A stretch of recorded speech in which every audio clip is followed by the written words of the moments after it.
शिव शिव शिव शिव शिव शिव शिव शिव शिव शिव शिव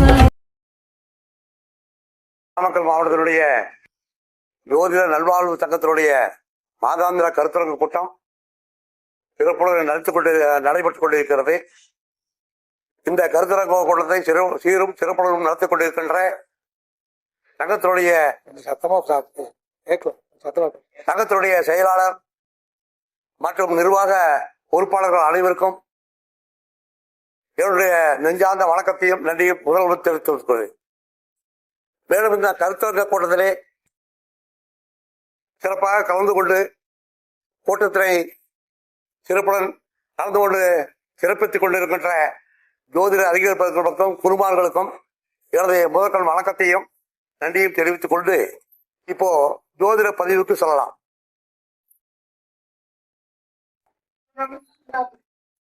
இப்போ ஒரு ஜனனம் உருவாச்சு அப்படின்னம்னா அந்த ஜனனம் ஒரு முழு பயன் அடையணும்னா என்ன ஆகணும்னா, ஒரு ஆண்மகனுக்காகட்டும் ஒரு பெண்மகனுக்காகட்டும் திருமணம் ரொம்ப முக்கியம். திருமணம் அப்படிங்கிறது ஒரு மனிதனாக இருக்கட்டும், அந்த திருமணம் நடந்தாதான் அவனுக்கு ஒரு சிறப்பு. அப்பதான் அவன் பிறவி பயனை முழுமையாக அடைந்ததாக அர்த்தம். அப்போ திருமணம் மட்டும் இருந்தா போதுமா அப்படின்னு பார்த்தோம்னா, அதுக்கப்புறம் திருமணம் ஆகி வம்ச விருத்தி ஆகணும், குழந்தை பாக்கியம் கிடைக்கணும். அது இருந்தாதான் நிறைவான ஒரு பிறந்த பயனை அடையலாம். ஆனா இப்ப இருக்கிற காலகட்டத்தில் என்ன பண்ணுதுன்னா, திருமணம் அப்படிங்கிறது கேள்விக்குறியா இருக்குது. சில பேர்த்துக்கு திருமணம் நடக்குமா நடக்க முடியாதா, நமக்கு எப்ப நடக்கும் அப்படிங்கிற ஒரு கேள்விக்குறி எல்லாத்து மத்தியில் இருக்கு. ஒரு சிலருக்கு 40 வயசு 35 வயசு 40 50 வயசுக்கு மேல கூட திருமணம் நடக்காம இருக்கு. இப்ப இதெல்லாம் ஏன் அப்படி வருது அப்படின்னு பார்த்தோம்னா, இதனுடைய நம்ம கர்மானுடைய தாக்கமா இல்ல நம்ம முன்னோர்கள் செய்த தாக்கமாங்கிறது தெரியல.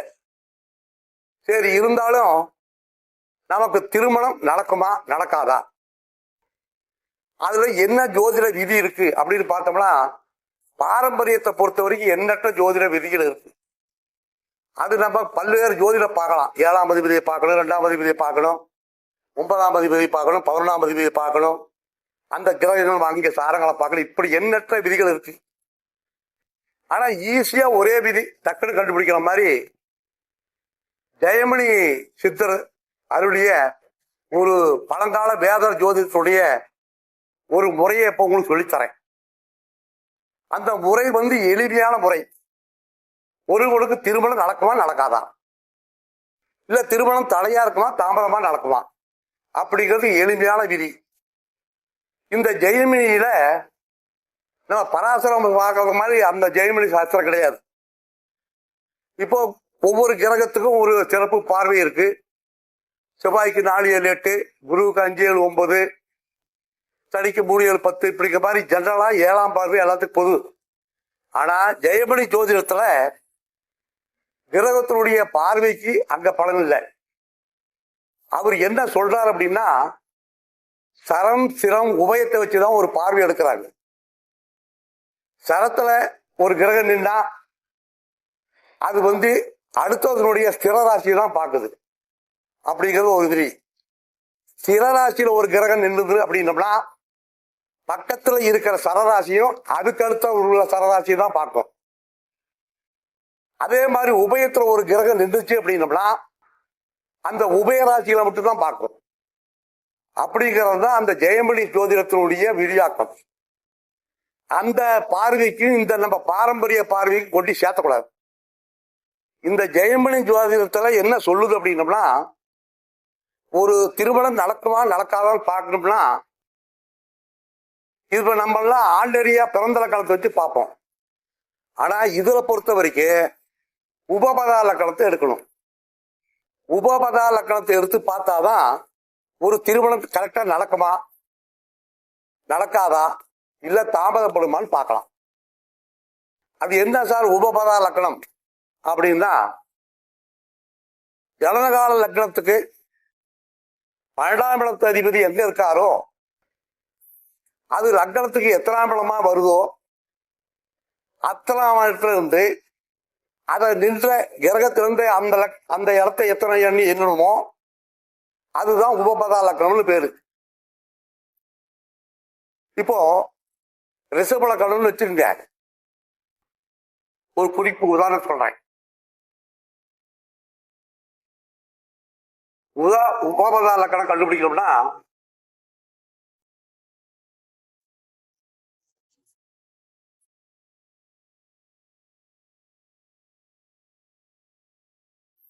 இப்போ இது லக்னம். இப்போ லக்னத்துக்கு 12ஆம் அதிபதி யாரு? செவ்வாய். இப்போ செவ்வாய் சப்போஸ் இங்க இருக்கான்னு வச்சுக்கோங்க. இப்போ 12ஆம் அதிபதி செவ்வாய் எங்க இருக்காருன்னா அந்த லக்னத்துக்கு 5ஆம் இடத்துல இருக்காருன்னு அர்த்தம். ஓகேங்களா? அப்போ உபபதா லக்னத்தை கண்டுபிடிக்கணும் அப்படின்னா இந்த செவ்வாயில இருந்து 5 ஸ்தானம் எண்ணிக்கீங்க. 1 2 3 4 5. இந்த லக்னம் தான் உபபதா லக்னம்னு பேரு. புரியுதுங்களா? உபபதா லக்னம் அப்படிங்கிறது ஜென்ம லக்னத்துக்கு 12ஆம் அதிபதி எங்க இருக்காரோ அது லக்னத்துக்கு எத்தனாம் இடமா வருதோ அந்த கிரகம் நின்ற இடத்துல இருந்து அத்தனை எண்ணம் தள்ளி போச்சுன்னா அது உபபதா லக்னம் அப்படிங்கிறது மெயின் கான்செப்ட். இது லக்னத்துல ஜெயமணியில சொல்ற ஒரு சூட்சமம். இந்த உபபதா லக்னம் அப்படிங்கிறது சுபகிரக வீடா இல்ல பாவகிரக வீடான்னு பார்க்கணும் முதல்ல. இப்போ நமக்கு வந்திருக்கிறது ஒரு உதாரண ஜாதகம் என்னன்னு பார்த்தோம்னா அது மகர ராசியில விழுகுது அப்படின்னா அது பாவருடைய லக்னம்.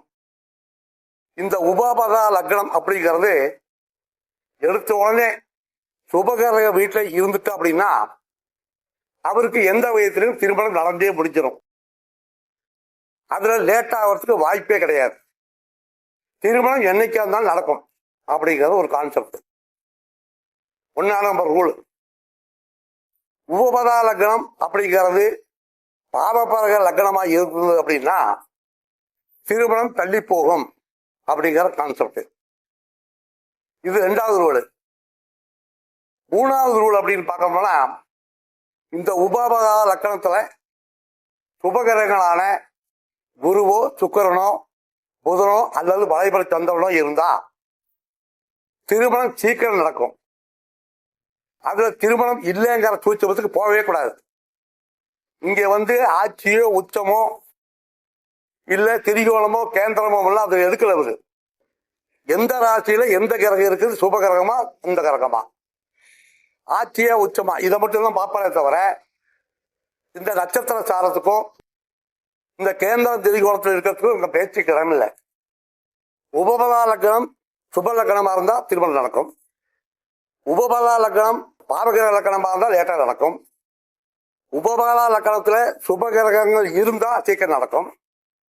உபபதா லக்னத்துல பாவகிரகம் தான் தாமதமா நடக்கும். இது மெயின் கான்செப்ட். சரி, உபபதா லக்னத்துல கிரகமே இல்லைன்னு வைங்க. அப்படின்னா என்ன சார் அப்படின்னா இந்த உபபதா லக்னத்தை ஏதாவது ஒரு சுபகிரகம் பார்க்கணும். குருவோ சுக்கிரனோ அல்லது புதனோ சுபகிரகமோ பார்க்கணும். இல்லையா அந்த உபபதா லக்னத்துல பாவகிரகங்கள் இருந்து இங்கே ஜெயமணி ஜோதிடத்துல ராகு கேதுவுக்கு முக்கியத்துவம் கிடையாது. அதை வச்சு உழைக்கக்கூடாது. 7 கிரகங்கள் தான், அவ்வளவுதான். அதை வச்சுதான் நம்ம பார்க்கணும்.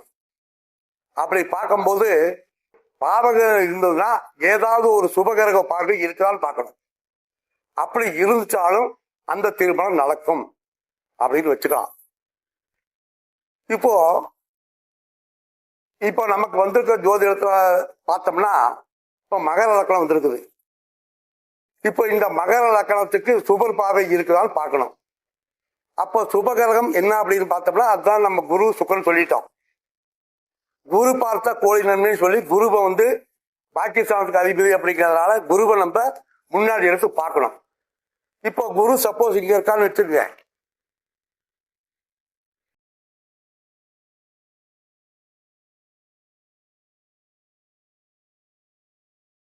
இப்போ குரு வந்து இப்ப எங்க இருக்காரு?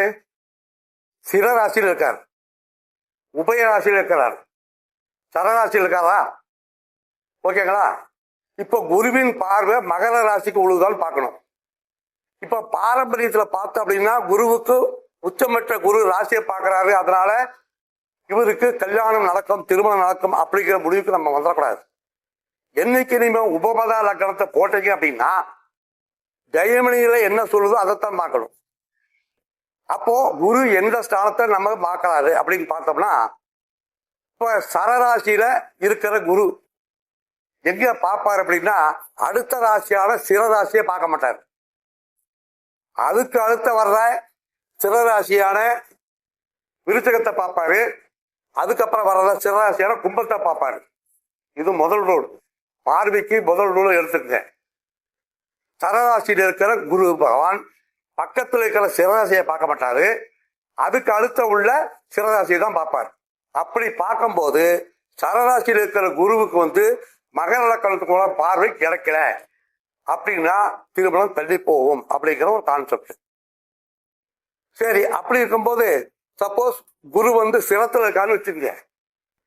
இப்போ ஸ்திரத்துல இருக்கிற குருவுக்காவது மகர லக்கணத்துக்கு பார்வை இருக்குதா, அந்த உபபாத லக்கணத்துக்கு பார்வை இருக்குதான்னு பார்க்கணும். அப்படி பார்த்தோம் அப்படின்னோம்னா இப்போ இந்த சிரலக்கணம் இங்க சிரலக்கணத்துக்கு என்ன விதி சொன்னேன்? பக்கத்துல இருக்கிற சரராசியை பார்க்கும், அதுக்கப்புறம் வர சரராசிகளை பார்க்கும்னு சொன்னேன். ஓகேவா? இப்போ சிரலக்கணத்துல இருக்கிற குரு 12ஆம் இடமான சரராசியை பார்க்கும், அதுக்கப்புறம் வர சரராசி துலாவத்தை பார்க்கும், அதுக்கப்புறம் வர ராசி மகரத்தை பார்க்கும். ஆக ஸ்திர ராசியில ஒரு கிரகம் சுபகிரகம் நின்னா அந்த மகர ராசியை பார்க்கும், சரராசியை பார்க்கும் அப்படிங்கிறதா கான்செப்ட்.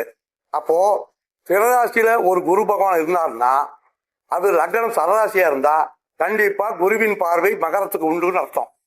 அப்போ திருமணம் நடக்குது அப்படிங்கிறதுக்கு அர்த்தம். இதை நீங்க மைண்ட்ல கான்செப்ட் வச்சுக்கணும். உபமதா லக்கணத்தை போட்டுட்டு சார் குரு பார்வை இருக்குது திருமணம் உங்களுக்கு நடந்து சொன்னோம்னா அது முற்றிலும் தவறா போயிடும். அதனால உபமதா லக்கணத்தை என்னைக்கு எடுத்தீங்களோ அன்னைக்கு குருவின் பார்வை பார்க்கணும் அப்படின்னோம்னா அதனுடைய விதிகளை தான் பார்க்கணும். இப்போ சப்போஸ் குரு உபயத்தில் இருக்கான்னு வைங்க, உபயத்தில் இருந்தா குரு எங்க பார்ப்பாரு? அதுக்கு அடுத்த கன்னியை பார்ப்பாரு, அதுக்கு அடுத்த தனுசை பார்ப்பாரு, அதுக்கப்புறம் மீனத்தை பார்ப்பார். உபய லக்கணத்துல ஒரு உபய ராசியில குரு இருந்தார் அப்படின்னா அதனுடைய 4, 7, 10ஆம் வீட்டில் தான் பார்ப்பார், மற்ற ராசியை பார்க்க மாட்டார். ஜெயமணியில என்ன சொல்லுது அப்படின்னா சரராசி சிரராசி உபயராசியில் ஒரு கிரகம் இருந்தா சரத்துல இருந்தா சிரத்தை பார்க்கும், சிரத்துல இருந்தா சரத்தை பார்க்கும், உபயத்துல இருந்தா உபய ராசிகளை தான் பார்க்கும். இதுதான் ஸ்டாண்டர்ட் விதி. இது குருவுக்கு அந்த அந்த லக்கணத்துக்கு பாதிப்பு இருக்கா, இல்ல சுக்கிரனாவது அந்த லக்கணத்தை பார்க்கறாரா, அல்ல புதனாவது அந்த லக்கணத்தை பார்க்கறாரான்னு போட்டு பாருங்க. அது அந்த விதி கரெக்டா பொருந்தும். அந்த சுபம் பார்க்கறாரா இருக்காரா, நமக்கு அந்த திருமணம் நடக்குமா நடக்காது பார்த்து எளிமையாக சொல்லிக்கலாம். இது மற்றபடி சாரத்தை போட்டுக்கிட்டோம், இல்லை 7ஆம் அதிபதி போய் 12 6 பதிச்சுட்டாரு கல்யாணம் நடக்காதுங்கிறதுக்கு போகவே போகாதீங்க. அது பாரம்பரியத்தில் எண்ணற்ற ரூல்ஸ் இருக்கு. இதுல ஈஸியா கத்துக்கணும்னா இது ஒரு ரூல். இப்போ நம்ம உபபதா லக்கணத்தை வச்சு பார்த்துட்டோம். சப்போஸ் உபபதா லக்கணத்துல எந்த கிரகமும் இல்லாம இருந்து சார் பார்வையும் இல்லாம இருக்கு அப்படின்னா அவருக்கு திருமணமே இல்லையா அப்படிங்கிற கான்செப்டுக்கு போயிடக்கூடாது. அதுல இன்னொரு விதியும் வச்சுக்கிறாங்க. இப்ப அது இன்னொரு விதி என்ன அப்படின்னோம்னா அந்த உபபதா லக்கணத்துக்கு 2ஆம் வீடு அப்படிங்கிறது குடும்பஸ்தானமா வச்சுக்கிறாங்க. அந்த 2ஆம் வீடு அப்படிங்கிறது இங்க கும்பமா வருது. அதுவும் என்ன ஆகுது, அதாவது பாவகிரக வீடா போச்சு. தெரியுங்களா? இந்த 2ஆம் இடமாவது சுபகிரக வீடா இருந்தது அப்படின்னா திருமணம் குடும்பம் சீக்கிரம் அமைஞ்சிடும். இல்லையா அந்த 2ஆம் வீட்லயாவது ஒரு சுபகிரகங்கள் இருந்தா குடும்பம் சீக்கிரம் அமைஞ்சிடும். இல்லையா அந்த 2ஆம் வீட்டுல பாவகிரகங்கள் இருந்தா சுபர் பார்வை இருந்ததுன்னா குடும்பம் அமைஞ்சிடும். எக்காரணத்தை கொண்டு அந்த 2ஆம் வீட்டுல சுபகிரகங்கள் இருக்கணும், அப்படி இல்லாத போது சுபகிரக பார்வை இருக்கணும். இப்படி இருந்தா அந்த குடும்பம் அதாவது திருமணத்துக்கு போயிடும். எக்காரணத்து கொண்டும் உபபதா லக்கணத்துக்கு 2ஆம் இடத்துல ஒரு சனியோ ஒரு நீச்ச கிரகமோ இருக்கவே கூடாது. சனியோ நீச்ச கிரகமோ இருந்தா கண்டிப்பா திருமண வாழ்க்கை இல்லைன்னே முடிவு பண்ணிக்கலாம். இல்ல திருமண வாழ்க்கை நடக்காது, நடந்தாலும் செட் ஆகாது. உபபதா லக்கணத்துக்கு 2ஆம் இடத்துல ஒரு நீச்ச கிரகம் இருந்தாலும் சரி, இல்ல சனி பகவான் அங்கேயே இருந்தாலும் சரி, ஆட்சி கிச்சி அப்படிங்கிறதெல்லாம் அங்க பார்த்தா வேலையாகாது. 2ல சனி இருந்தது அப்படின்னா உபபதா லக்கணத்துக்கு 2 சனி இருந்தாலும் சரி, நீச்ச கிரகம் இருந்தாலும் சரி, திருமணம் நடக்கிறதுக்கு வாய்ப்பு இல்லை, தள்ளித்தான் போகும். அப்படியே இருந்தாலும் நடந்தாலும் அது மற்ற கிரகம் பார்க்கலாம், இல்ல பாரம்பரியத்தை பார்த்து செத்துக்கலாம். இந்த முறையில திருமணம் நடக்காது அப்படிங்கிற கான்செப்ட். ஆக அது மட்டுமா ரூல் அப்படின்னு பார்த்தோம்னா அதுலயும் ஒரு ரூல் இன்னும் விதி இருக்கு. இப்போ சப்போஸ் அந்த உபபதா லக்கணத்துடைய 2ஆம் வீட்டு அதிபதி ஒரு நல்ல அமைப்புல இருந்தாருன்னா, ஒரு ஆட்சியோ உச்சமா போயிட்டு இருந்தாருன்னா அது நல்லா இருக்கும். அதே மாதிரி அந்த 2ஆம் அதிபதி வேற எங்கேயாவது நீச்சமோ வக்கரமோ ஆகி சுபர் பார்க்காம இருந்தது அப்படின்னா கண்டிப்பா திருமணம் இல்லை அப்படிங்கிற முடிவுக்கு வந்துவிடும்.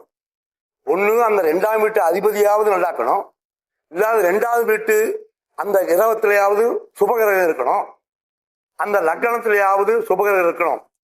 இந்த மாதிரி அமைப்பு கண்டிப்பா பாத்தீங்க அப்படின்னோம்னா ஒருவருக்கு திருமணம் உண்டா இல்லையாங்கிறது கண்டுபிடிச்சிடலாம். இந்த விதி ஜெயமணியில ஈஸியா நமக்கு சொல்லி கொடுக்குற விதி. இந்த விதியை பார்த்தோம் அப்படின்னா ஒரு திருமணம் உண்டா இல்லையான்னு சீக்கிரம் கண்டுபிடிச்சிக்கலாம். ஆனா பாரம்பரியத்துக்கு போனோம்னா சாரத்தை எடுக்கணும், பாவத்தை பார்க்கணும், 7ஆம் அதிபதி எங்க நிற்கிறாரு, 8ஆம் அதிபதி நிற்கிறாரு, 2ஆம் இடத்துல எங்க நிற்கிறாரு, இதெல்லாம் பார்த்துக்கிட்டு நமக்கு அதுல ஒரு தெளிவு கிடைக்கிறதுக்கு நாளாகும். அதனால ஒருவருக்கு திருமணம் உண்டா இல்லையா, ஒருவருக்கு குழந்தை உண்டா இல்லையா அப்படின்னு பார்க்கறதுக்கு இந்த ஒரு விதிய உபபதா லக்கணத்தை போட்டு அதுக்குண்டான கிரகத்தை அதுல வருதா இல்லையான்னு பார்த்துக்கிட்டு சுபகிரகம் பார்வை இருக்குதா இல்லையான்னு பார்த்தாவே அந்த ஒரு முடிவுக்கு அந்த கேள்விக்குண்டான பதில நம்ம சீக்கிரம் எடுத்துடலாம். இதுவும் ஒரு ஜோதிடத்துல ஒரு விதி, திருமணத்துக்கான விதி, மற்ற சுபகிரகங்களுக்கான விதி என்று சொல்லி வாய்ப்புக்கு எனக்கு நன்றி. எனக்கு வாய்ப்பு கொடுத்த நாமக்கல் ஜோதிட நல்வாழ்வு சங்கத்திற்கு எனது நன்றியை தெரிவித்துக் கொண்டு மீண்டும் எனக்கு அடுத்த ஒரு கருத்தரங்கத்தில் நல்லதொரு பதிவினை உங்களுக்கு வழங்க இருக்கிறேன். அதுவரையிலும் உங்களிருந்து விடைபெற்றுக் கொள்வது உங்கள் ஜோதிட அண்ணன் யார் வடிவேலு, மோகனர் வட்டாட்சியர் ஓய்வு மோகனர். சொல்லுங்க சார், சொல்லுங்க சார். எப்ப நடக்குங்கிற பேச்சுக்கு இல்ல, உண்டா இல்லையா, உண்டா இல்லையா, அவ்வளவுதான். திருமணம் உண்டா இல்லையா நடக்குங்கிறது தசா புத்தி பேக்கணும். தசா புத்தியோ சம்பந்தப்பட்டதோ புத்தியோ உண்டு, உண்டா இல்லையா அவர், இதுதான் கான்செப்ட். அப்போ உண்டுன்னா உண்டு, எப்படியாவது தசா புத்தி வந்து சம்பந்தப்பட்ட அந்த குருகிரு பார்க்கும் போதோ அந்த அந்த லக்னத்தை பார்க்கிற சமயத்திலேயாவது காமிச்சிடும். உண்டா இல்லையா அப்படிங்கிறத கான்செப்ட். ஓகேங்களா? அதான் தெளிவு கிடைக்கும். அப்ப எப்ப நடக்கும் அப்படின்னம்னா அது சம்பந்தப்பட்ட தசாபுத்தி வரணும். அந்த உபபதா பார்க்கற லக்கணத்துல உபபதா எந்த லக்கணம் பார்க்குது, எந்த கிரகம் பார்க்குது அந்த திசையில வரும். இல்ல உபகலபதா லக்கணத்துல இருக்கிற குருவினுடைய தசாபுத்தி வரணும், இல்ல 2ஆம் இடத்துல இருக்கிற கிரகத்தினுடைய தசாபுத்தி வரணும். இந்த புத்தி சாதகம் வந்துச்சா திருமணம் நடந்துடும். ஆக திருமணம் உண்டுன்னா உண்டு, இல்லைன்னா கண்டிப்பா இல்லை, எது பார்த்தாலும். இதுதான் இந்த என்னுடைய ஜெயமனுடைய சூத்திரம். ஓகேங்களா? இப்படியும் அந்த விதியை பார்த்து நீங்க பொருத்தலாம் அப்படிங்கிறதுக்கு தான் இந்த விதியை சொல்லி கொடுத்துருக்கிறேன். இதை வச்சு நீங்க ஜோதிடத்தை பாருங்க, உங்களுக்கு ஒரு தெளிவு பெறும். எப்படி சார், எப்படி பழைய ஜெயமணி புக்கில் இருக்கு சார் டீட்டெயிலு. ஜெயமணி ஜோதிடம் போடுங்க, பழைய நூல்ல இருக்கு. அந்த நூலை எடுத்துச்சு தான் நான் பார்த்து சொல்றேன். அந்த நூல்ல விளக்கம் இருக்கு, பார்த்துட்டு அதுல வந்து ஆட்சி உச்ச கேந்திர திரிக்கணும்னா கிடையாது. பார்வைக்கு நிக்கிற ராசியில இருக்கிற கிரகத்துக்கு தான் பலன். அதைத்தான் அவர் சொல்லியிருக்காரு. மெத்தட் வந்து ஈஸியாகவும் இருக்கும். கொஞ்சம் பாருங்க. நன்றி, வணக்கம்.